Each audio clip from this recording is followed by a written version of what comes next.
So in today's video, I'm going to explain how a cleaning franchise works, especially how they make money, how much it costs to get one going. But you got to first understand the model. Cleaning franchises operate a little differently than other franchise business models, as a lot of them like Jani King, Jan-Pro, those big franchise concepts in the cleaning space will often have two types of models. You'll have the master franchisee as well as unit level franchisee. So say for a Jan-Pro master franchisee area developer, they might have 100 unit franchisees under them, where the master franchisee is responsible for getting the contracts for commercial cleaning. So they're going out to the different businesses to secure those contracts. Then effectively, they'll sell those contracts for the unit level franchisee to fulfill. So you have the master franchisee that's responsible for getting the business from the different business owners, property managers for commercial cleaning services, as well as recruiting unit level franchisees and assigning contracts, selling contracts, getting business for the unit level franchisees. So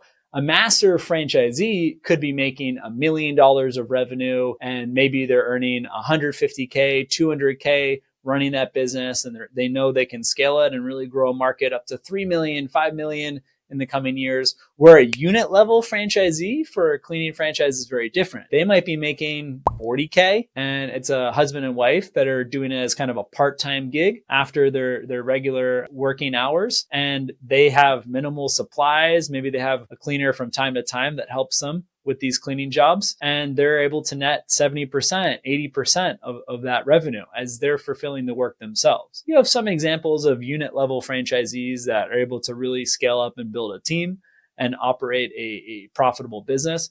But that's generally how those big cleaning franchises operate, where there's the master and then the unit level for cleaning franchises. You also have residential cleaning businesses where it's generally just, hey, you're a franchisee, you're building a team like Molly Maids, you're going to have 20 W-2 employees that are fulfilling the service, and you're responsible for finding the cleaners, training the cleaners, potentially firing the cleaners, as well as getting those residential contracts and working with the franchisor on the lead generation for you to grow your residential cleaning business. And there's some commercial cleaning businesses that operate where it's more of a direct type of relationship, and you don't have this master and unit level, which is very common with some of these commercial cleaning franchises like the Giants, Jan-Pro and Jani King. So there you have it. Commercial cleaning business can make good money, but it's really important before you start looking at it that you understand if you're going to be more of a area developer, master, and really growing a large business,